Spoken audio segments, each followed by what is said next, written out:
If you like stories of the Old West or the history of the Old West, one great resource I've found is on Facebook.com. It's called Legends of the Old West. It's Facebook.com/Legends of the Old West. Today's podcast is brought to you by Hypervape. Hypervape.com. Sleek, discreet, and reliable. That's HYPRVAPE. Hypervape.com. Welcome to the Drift and Ramble podcast. I'm Steve Blizin. Each episode will explore true stories and American legends. From the pages of history and a few stories handed down over the years, we'll look at the people, places, and events that helped shape a nation. Stories of survival, notable frontier men and women, explorers who struck it rich, and the outlaws that stole it from them. There'll be studies of saloon girls, swindlers, banditry, and bad men, profiles of lawmen and American Indians, and the good and evil that existed between them. We'll amble through the past.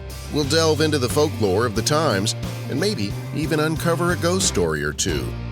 So, saddle up or settle in for the Drift and Ramble podcast. This is episode 14.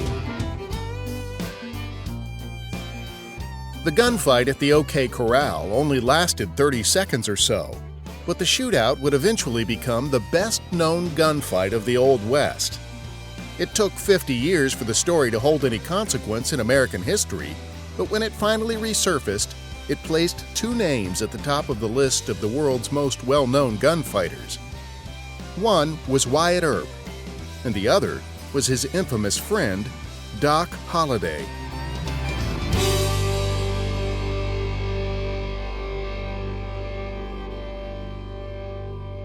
Though not considered historical or even unusual at the time of the shooting, it wasn't until 1931 when Stuart Lake published his biography of Wyatt Earp, titled Wyatt Earp, Frontier Marshal, that the gunfight at the OK Corral became the zeitgeist for the American gunfighter.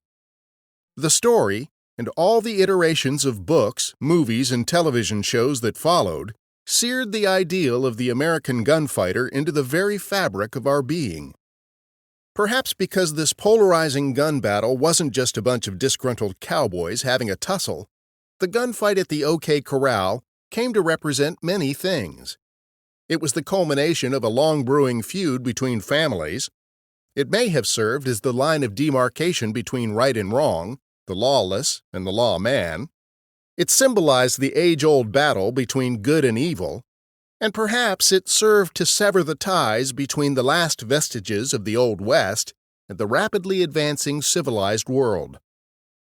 The gun smoke has long since cleared from that long-forgotten October sky, and the smell of burnt powder no longer wrinkles the nose. But the names of two of the men who were present for that brief, chaotic episode are forever etched in our collective minds.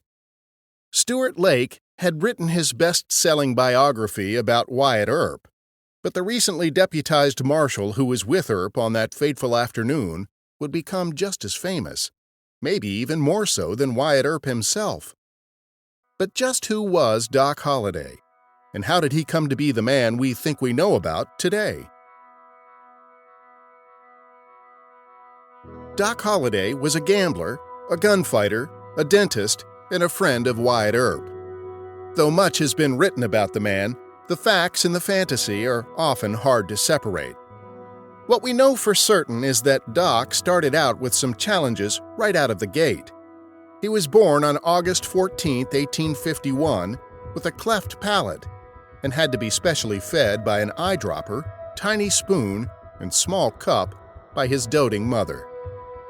His uncle, a surgeon, corrected the problem, but not without leaving a distinctive and lifelong scar on Holliday's lip. Doc likely had a speech impediment as a result of the cleft palate. His mother was said to spend considerable time working with him to overcome the impediment. This could also be why Mr. Holliday preferred to wear a thick mustache in later years to cover the scars. John Henry was well-educated and held the promise of a bright future as a burgeoning dentist.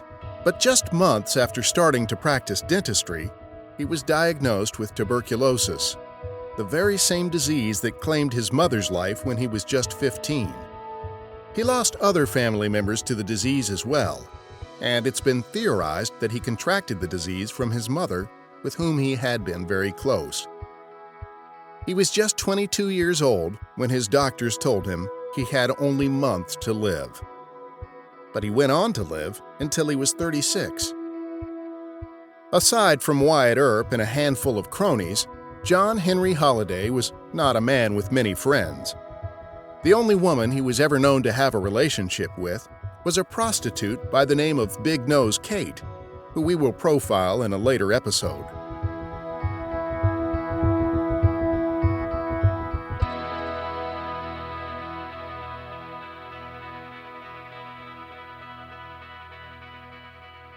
Holliday's disease all but ended his dental career.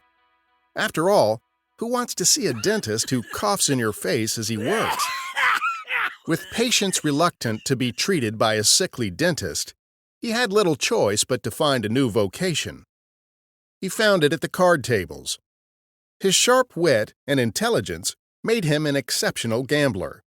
But as a killer of men, it is uncertain how many he actually sent to the grave, or the circumstances in which they were killed.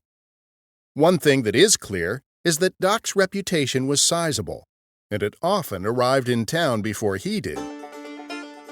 But Doc didn't just arrive at this legendary status in one blustery October afternoon. He had been busy constructing the legend his entire, albeit brief, life. And once that die was cast, the legend took on a life of its own. According to historian Ben Trawick, in an article that first appeared in the October 1997 issue of Wild West magazine, John Henry Holliday had discovered that he possessed a natural ability for gambling, and it quickly became his principal means of support. Holliday faithfully practiced with a revolver and knife. He soon developed a reputation as a man who could handle weapons, as well as cards and liquor. Holliday encouraged the stories that made him out to be a skilled gunman ready to kill at the drop of a hat. He did it for his own protection, since he was slim and frail and no match physically for most of the clientele in saloons. Described in often conflicting terms, some close to him say he was a Southern gentleman, even-tempered and calm, though he clearly had his share of run-ins with folks on both sides of the law. Others called him a drunk, a braggart, often belligerent, and a card cheat who loved conflict as much as the game of cards. Regardless of the rumors and speculation that surrounded Doc Holliday, the man had nothing to lose by dying. He was already living out a death sentence. As an adult, John Henry Holliday was not an imposing figure. He had a slight build, sandy blonde hair, and a caustic personality. He was a hard-drinking, mustachioed gunfighter, known to shoot off his mouth more than his pistol. Though he was arrested 17 times before the gunfight at the OK Corral, only one of those arrests was on a murder charge, for which he was later acquitted. He was rumored to have killed many men, but documentation supporting these claims has eluded researchers. These include claims of killings attributed to Doc by Holliday's acquaintances like Wyatt Earp and Bat Masterson. Masterson, who wrote an article about Doc Holliday in his later years, clearly held contempt for the man. Among the many conflicts he outlined in his story about Holliday, he claimed that Doc shot and killed some African-American youths in Georgia, and that Holliday shot a soldier in Jacksboro, Texas. After years of speculation about the killing of that soldier, research compiled in 2006 suggests that story may be true. Bat Masterson's story will be presented as a special episode of the Drift and Ramble podcast, and details on how you can download this extra content will be made available at the end of this show. The fact that Holliday was adept with both a knife and a six-gun is undisputed. There is little doubt the man had earned a reputation among his peers. Trouble was his closest companion, and it's rumored that he was often on the move because he had worn out his welcome in whatever town he was coming from. It all started about the time John Henry Holliday left home in Georgia and finished school at the Pennsylvania College of Dental Surgery. Doc received his Doctor of Dental Surgery at the age of 20, but he graduated 5 months shy of his 21st birthday, so the school withheld his degree until he turned 21, the legal age for him to practice dentistry. Soon, he was off to work in St. Louis, Missouri, but only 4 months later, he relocated to Atlanta, where he moved in with his uncle with dreams to open his own dental practice. He substituted as the dentist for Arthur C. Ford, while Dr. Ford attended meetings out of town. Soon after, Doc Holliday was diagnosed with tuberculosis. It was during that time in Georgia that Doc and his friends decided to go for a swim along the Withlacoochee River. But upon arrival at the swimming hole, they found a group of African American kids already swimming in the spot. John Henry and his friends told the youths to leave, but they refused. Holliday was then rumored to return with a gun, and depending on who tells the story, he either shot and killed some swimmers or he fired over their heads to run them off. Bat Masterson's account of this story has Holliday killing several of the youths, and he claims that Doc was encouraged to leave town by family members immediately following the incident. There was never a record or newspaper account of such killing, but sadly, given the place and time, this may not have been unusual. Doc's family would later deny that anyone was killed, but Doc did make a hasty move to Dallas immediately after Dr. Ford returned to his dental practice. The year was 1873, and Doc was just 22.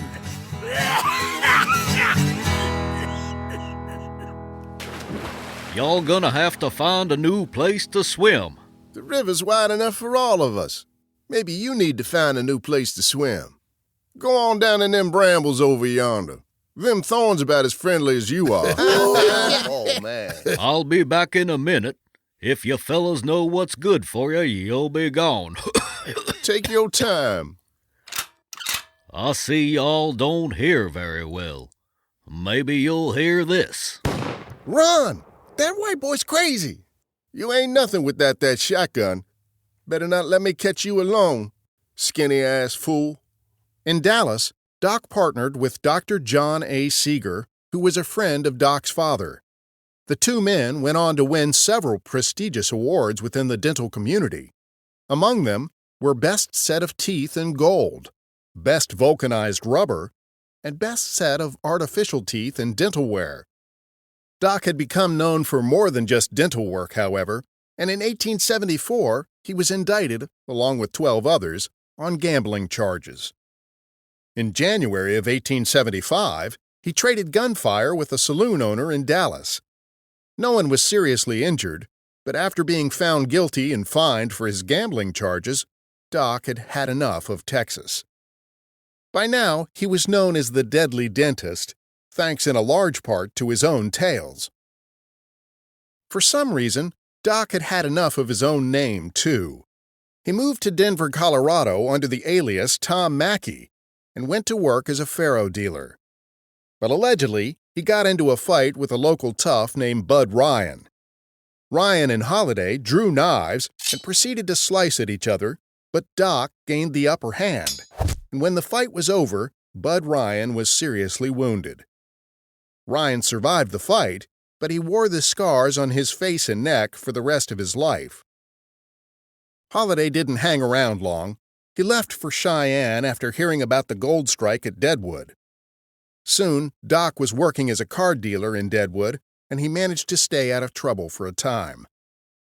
Whether he needed to use a cane or just preferred to carry a walking stick is unclear, but after traveling back to Texas, Doc got into a spat with another gambler named Henry Kahn, and he proceeded to beat the man senseless with his walking stick. Kahn survived the beating, and both men were arrested and fined. Later that afternoon, Kahn surprised Holliday by shooting the unarmed dentist and wounding him seriously. The Dallas Weekly Herald erroneously reported that Holliday had been killed, but Doc managed to pull through with the aid of his cousin, who moved out to stay with him during his recovery.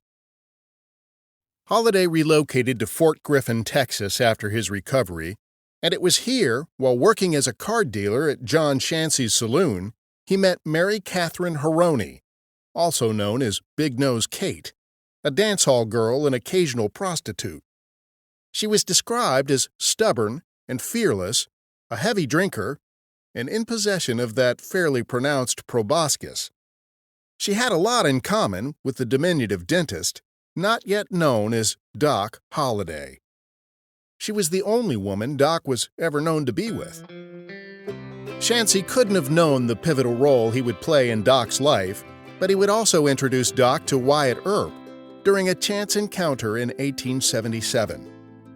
Wyatt Earp, then a temporary U.S. Marshal, was tracking an outlaw named Dirty Dave Rudabaugh, who had earned his nickname by refusing to bathe. Earp had once officiated in a boxing match for John Shancy and had known him for several years.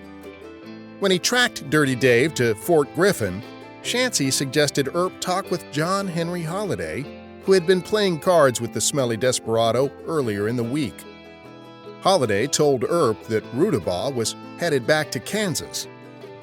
A quote attributed to Holliday appears on the website inspiringquotes.us. Dave Rudabaugh is an ignorant scoundrel. I disapprove of his very existence.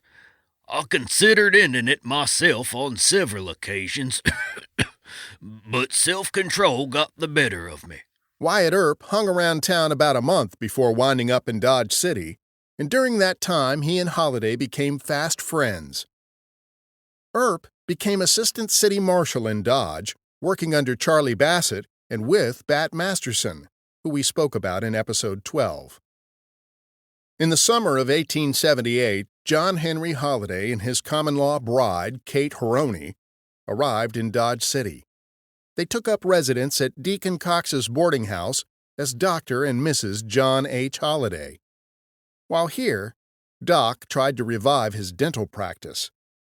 He ran an ad in the local paper. Dentistry. John H. Holliday, dentist. Very respectfully offers his professional services to the citizens of Dodge City and surrounding county during the summer. Office at room number 24, Dodge House. Where satisfaction is not given, money will be refunded. One day, a group of rowdy cowboys came riding into town, guns blazing. They started to cause trouble at the Long Branch Saloon. They were causing quite a commotion when Wyatt Earp went to investigate. He stepped inside the saloon and found himself at a bit of a disadvantage. The cowboys all had their guns drawn, and they were pointed directly at him. Earp recognized two of the cowboys right away. Toby Driscoll and Ed Morrison were two men he had run off earlier in the year under similar circumstances. Faced with certain death if he went for his gun, this is the moment when Doc Holliday steps out of the shadows and into the spotlight. Though two versions of the story exist, the one that seems most likely is that Doc was playing cards in the back of the saloon when he heard the commotion. When Wyatt Earp walked through the front door of the Long Branch Saloon, the cowboys all turned to face him, which could have put Doc behind them. Doc quietly stepped out of the back room and put his pistol against the head of gang leader Ed Morrison, forcing Morrison's gang to disarm, thus saving Wyatt Earp's life. Fun's over, boys. Now let's put those guns away before somebody gets hurt. Another version has Holliday bursting through the front doors of the Long Branch Saloon with both of his guns drawn, thus giving Earp enough of a distraction to draw his own weapon. Though no newspaper accounts of this ever surfaced, Doc had given Earp the upper hand. Regardless of which version you agree with, there is little doubt that Doc had saved Wyatt Earp's life, and the two remained close for some time. It was also about this time that John Henry Holliday earned the nickname Doc. Doc continued his pattern of gambling, drinking, and getting into difficulties, and even when the argument was over, he had trouble letting it go. He once had a disagreement with the bartender and let it stew for a while before going back to the bar to settle things once and for all. An eyewitness reported that Doc walked into the saloon with his gun drawn and pointed it at barkeeper Charles White as the man was serving his customers. Holliday demanded they settle their dispute, but White ducked behind the bar and came back up with his revolver blazing. Doc returned fire and hit Charles White in the scalp, which seemed to settle the matter. Holliday returned to Dodge City thinking he had killed White, but White survived the ordeal. In 1879, Wyatt Earp's brother, Virgil, wrote Wyatt a letter and told him of the opportunities in what was probably one of the last boom towns of the Old West, Tombstone, Arizona. Wyatt resigned his post as assistant marshal in Dodge City and made plans to move to Tombstone with his brother James and his friend Doc Holliday and their wives. Holliday and Kate stopped in Las Vegas, New Mexico on account of some hot springs there that were supposed to help tuberculosis sufferers to recover. Las Vegas, New Mexico may not have been as well known as Dodge or Tombstone, but it was every bit as lawless, and Doc and Kate fit right in. They decided to set their stakes there instead. Doc opened a dental practice and commenced to gambling, while Kate did what she did best. The Santa Fe Railroad had built tracks near Las Vegas, but they bypassed the town by about a mile, and a new town sprung up close to the rails. Gambling and prostitution ran rampant, and the town's residents were some of the most notorious outlaws of the time. Among them was lawman-turned-outlaw John Joshua Webb, who partnered with Doc Holliday to open a saloon. Doc and John Webb were seated in a saloon on July 19, 1879, when a man named Mike Gordon started arguing with his former girlfriend, a prostitute, at the bar. "Come on, darling. About time you stopped hanging around these bodega boys. Folks in here ain't fit to teach a hen how to cluck." Get your hands off me, Mike Gordon. I ain't going nowhere with you. "Well, fine then, but don't come crawling to me when you get the pox." Gordon tried to persuade the young prostitute to leave town with him, but she refused, and Gordon stormed outside. Holliday apparently followed him and continued to provoke the man. Hey there, partner. I'd have sworn I just heard you insult my saloon. "Insult it? Why, it ain't worth my spitting, neither are you."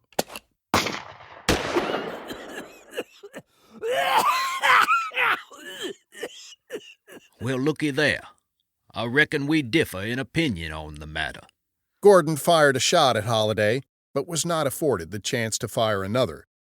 Although the Las Vegas Gazette said eyewitnesses did not identify the shooter, Gordon was found dead as a result of a gunshot wound. 2 years later, an editor for a publication known as The Optic cited Holliday as the killer. On August 14, 1886, Bat Masterson was quoted in the Tucson Weekly Arizona Citizen, stating his recollection of the affair. Gordon raised his revolver to fire a second time, but before he could pull the trigger, Doc had shot him dead. Details on the events leading up to the gunfight at the OK Corral will be featured in Episode 15 of the Drift and Ramble podcast. But for now, I'll focus on some highlights to set the stage for Doc Holliday's participation.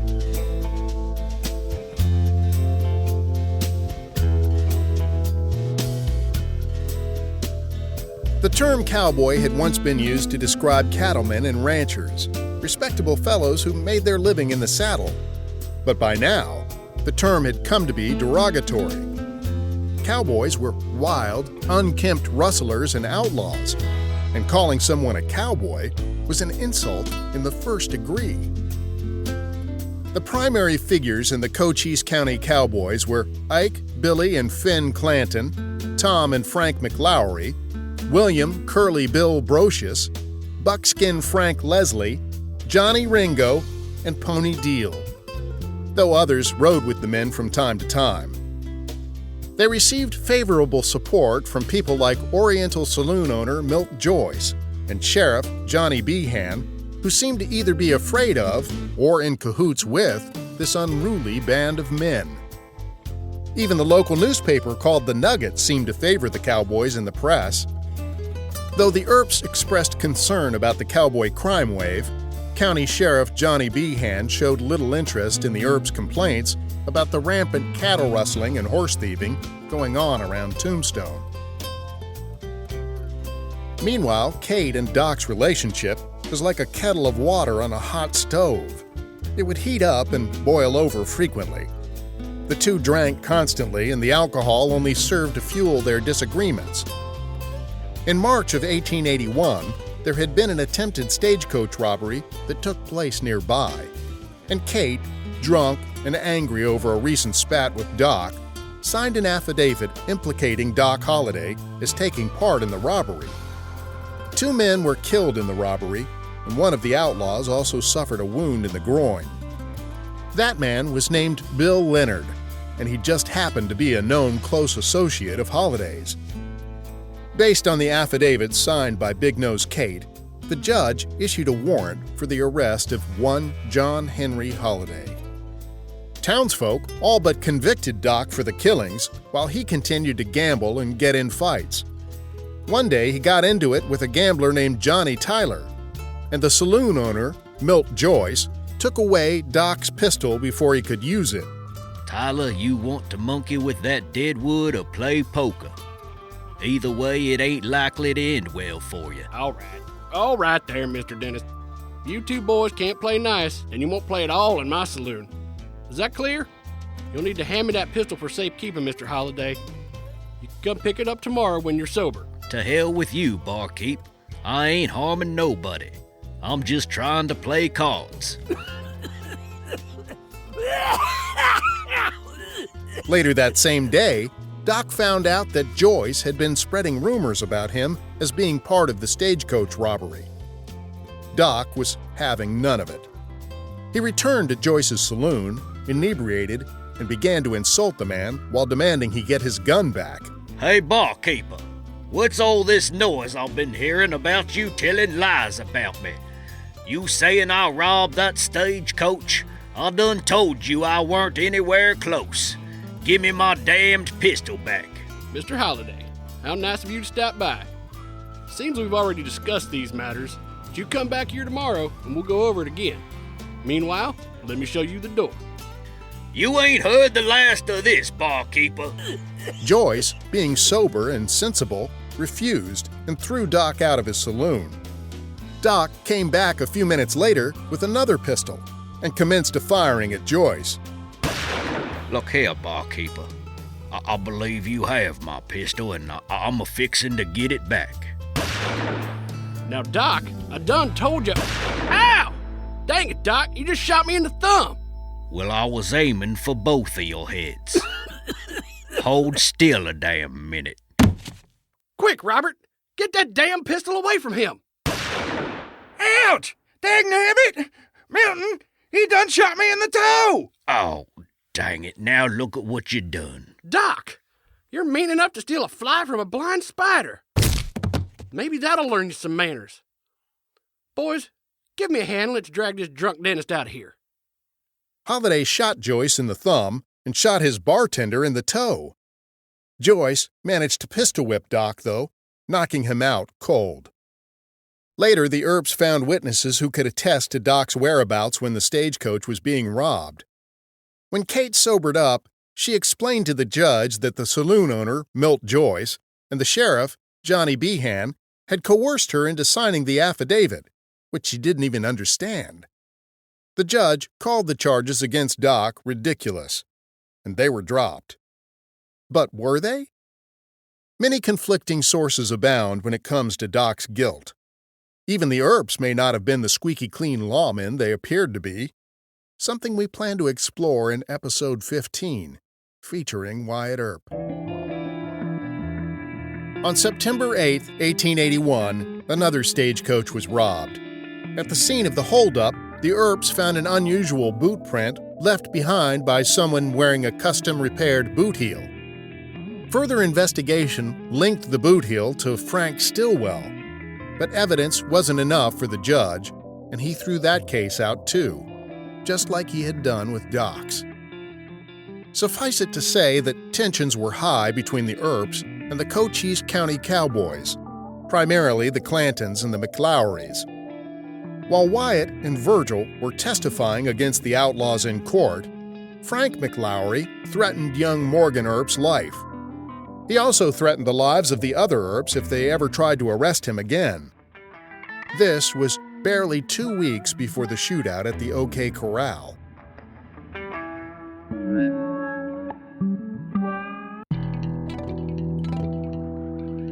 The sun was well past high noon over the streets of Tombstone on October 26, 1881, when Virgil got word that the Clantons and the McLaurys were armed and had gathered near the OK Corral. After weeks of threats against their lives and months of humiliation, Virgil requested the assistance of his brothers and Doc Holliday to attempt to disarm the men. It was, even in those days, illegal to carry weapons in public. A city ordinance prohibited the possession of weapons within city limits. Guns were to be checked in at a saloon or a stable shortly after arriving in town. The cowboys were known to have been in town for quite some time, and all were still in possession of their firearms.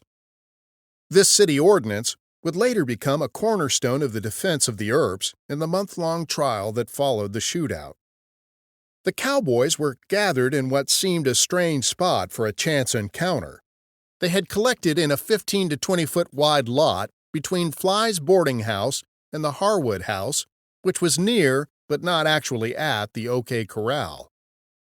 Holliday had been staying at Fly's boarding house, and he theorized that the men had gathered there to kill him.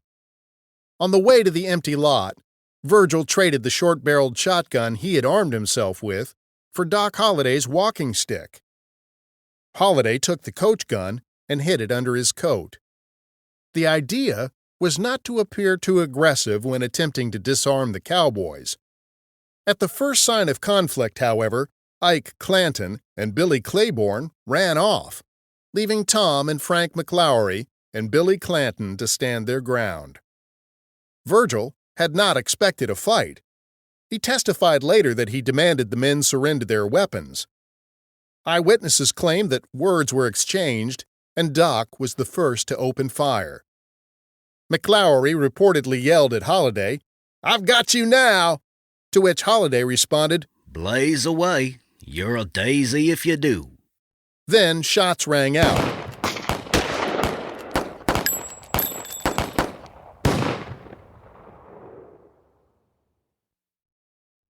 Morgan, Virgil, and Holliday were all wounded during the gunfight, but none of them seriously. Doc Holliday was later described by his common-law wife, Kate Haroni, as deeply troubled by the shooting. According to her recollections, Doc Holliday returned from the fight, upset, and said, crying, "It was awful, just awful." But many historians believe she was not even in Tombstone at the time of the gunfight. The gunfight at the OK Corral was over, but the killing was just beginning. On December 27, 1881, Virgil Earp was ambushed and permanently disabled for the rest of his life. Just a few months later, in March of 1882, Morgan Earp was assassinated. He was shot in the back as he played pool, as Wyatt and his men watched. Ike Clanton and Frank Stillwell were implicated in the shootings. Wyatt Earp was appointed U.S. Deputy Marshal after Virgil was maimed, and he set about to form a posse to ride out after the men responsible. Warren Earp, Sherman McMaster, and Turkey Creek Jack Johnson were deputized by Wyatt Earp to avenge his brothers, and Doc Holliday, of course, was made part of the crew. Wyatt Earp's posse would set out on what was called Earp's Vendetta ride, and it would ultimately claim 3 more lives from the Cochise County Cowboys. Frank Stillwell was the first to die.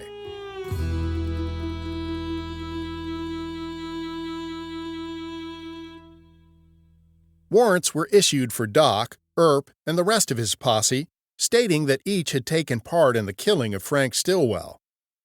Next, the posse tracked down the man who had been the lookout when Morgan Earp was murdered, and they shot that man only to learn later that he had been wanted for other murders too.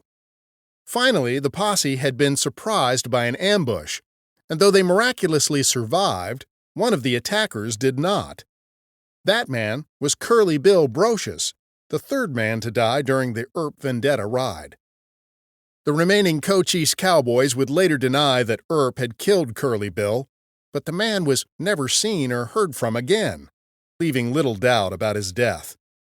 Though the posse continued to seek out their quarry, the Earp Vendetta ride had come to its end.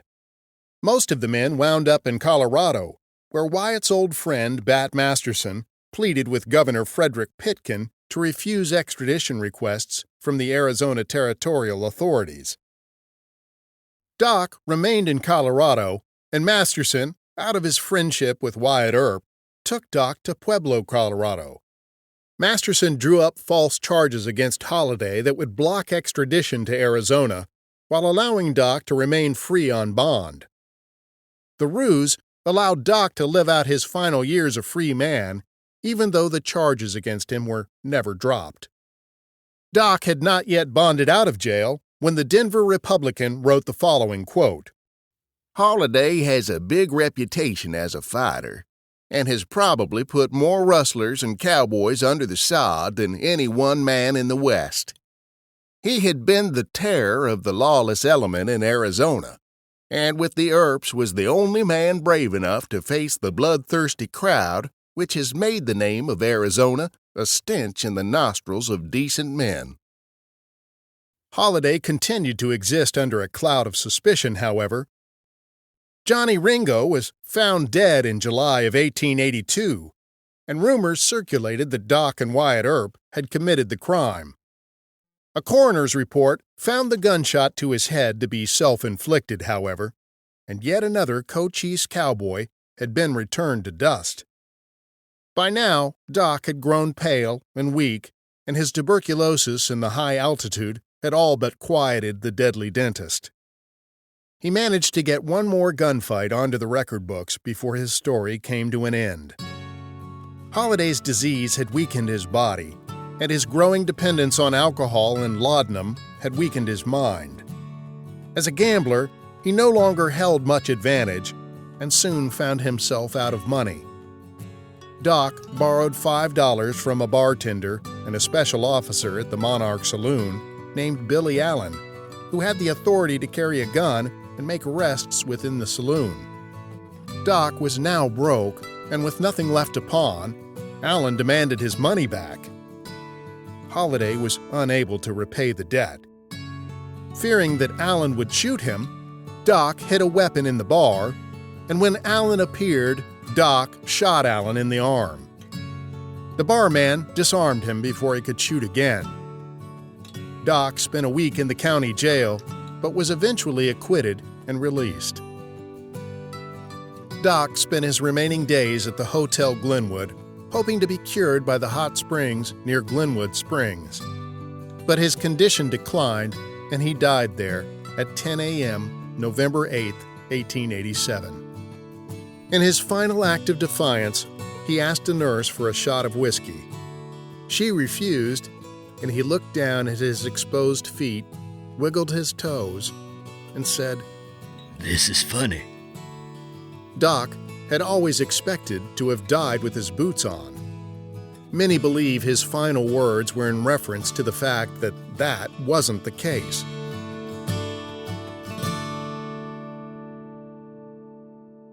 In an article written in 1896, his friend Wyatt Earp said of Holliday, "I found him a loyal friend and good company. He was a dentist whom necessity had made a gambler, a gentleman whom disease had made a vagabond, a philosopher whom life had made a caustic wit, a long, lean, blond fellow, nearly dead with consumption, and at the same time the most skillful gambler and nerviest, speediest, deadliest man with the six-gun I ever knew." In a March 1882 interview with the Arizona Daily Star, Virgil Earp told the reporter, "There was something very peculiar about Doc. He was gentlemanly, a good dentist, a friendly man, and yet outside of us boys, I don't think he had a friend in the territory. Tales were told that he had murdered men in different parts of the country, that he had robbed and committed all manner of crimes, and yet, when persons were asked how they knew it, they could only admit that it was hearsay and that nothing of the kind could really be traced up to Doc's account. In 1907, Bat Masterson wrote of Doc in an article for Human Life magazine. His final paragraphs tell us everything about his feelings for the man. I have always believed that much of Holliday's trouble was caused by drink, and for that reason held him to blame in many instances. While I assisted him substantially on several occasions, it was not because I liked him any too well, but on account of my friendship for Wyatt Earp, who did. Holliday had few friends anywhere in the West. He was selfish and had a perverse nature, traits not calculated to make a man popular in the early days on the frontier. Doc Holliday may not have been the most reasonable or honest man, but his loyalty is unquestionable. He may not have been heroic, but he proved to be brave. After all, the man lived his life knowing full and well his days were numbered, and when he died, even he was surprised that his death didn't come in a hail of gunfire. A number of sources were used in compiling the information included in this story. Many of these sources directly conflict with each other on certain points. Due to the lack of record-keeping and the quality of news reporting in the days of the Old West, much of what is regarded as fact is impossible to verify. While every effort has been made to provide the facts as we could find them, discrepancies are likely to occur. We would like to acknowledge the following sources of information: Kathy Weiser and her website legendsofamerica.com, biography.com, history.net, Wild West Magazine, True West Magazine, wikipedia.org, The Chronicles of Tombstone by Ben T. Trawick, and inspiringquotes.us. We're very appreciative of our supporters and fans, but right now I'd like to give a shout out to the people who have helped us with several episodes of our podcast, including today's. They are the folks from Audio Oblivious Productions, makers of the hilarious Winnebago Warrior, The Tale of John Waynaby.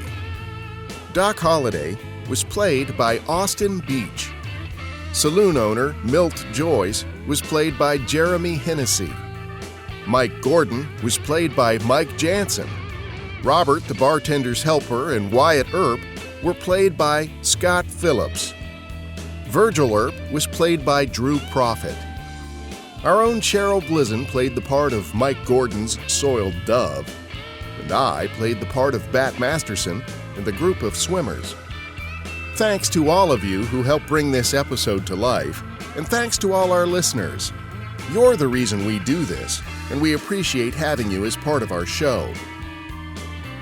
The Drift and Ramble podcast is available on iTunes, Stitcher, TuneIn, iHeartRadio, and just about anywhere else podcasts are found. You can also find us on Facebook, Twitter, YouTube, and now on Patreon.com, where you can find details on how to access exclusive content. Our Patreon page is now live, and we have some exciting offers for those who choose to support our show. First, you can view the page at patreon.com/driftandramble, and you'll see all of the details of how you can pledge $1 or $5 towards helping us reach our goal. But here's the cool stuff you'll get when you pledge. For our Tumbleweed supporters, you'll get access to insider information, show news, and other info. And for our Posse members, $5 gets you all that, plus access to bonus content, like Bat Masterson's story about Doc Holliday. This is stuff you can't get anywhere else, and it's commercial-free. Finally, we have 10 very exclusive Deputy Marshal positions available. For these, you get your very own personalized badge and a part on an upcoming show. You can get all the details at patreon.com/driftandramble. That's patreon.com/driftandramble. Thank you for your support.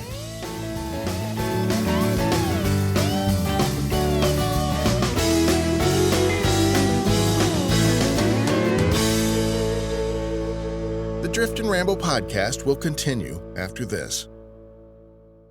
There goes old Sally Maples. She's so dumb she couldn't teach a hen to cluck. Her husband ain't so bright neither. He's as dull as dishwater.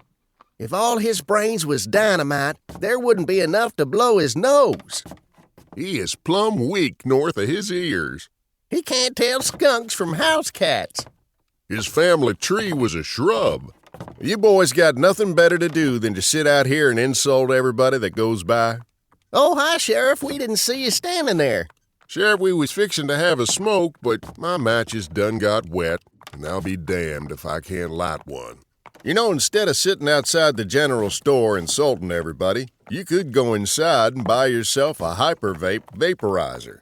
Hypervape is the finest quality made. Why don't you invest in the best? Hypervape.com. That's Hypervape. Hypervape.com.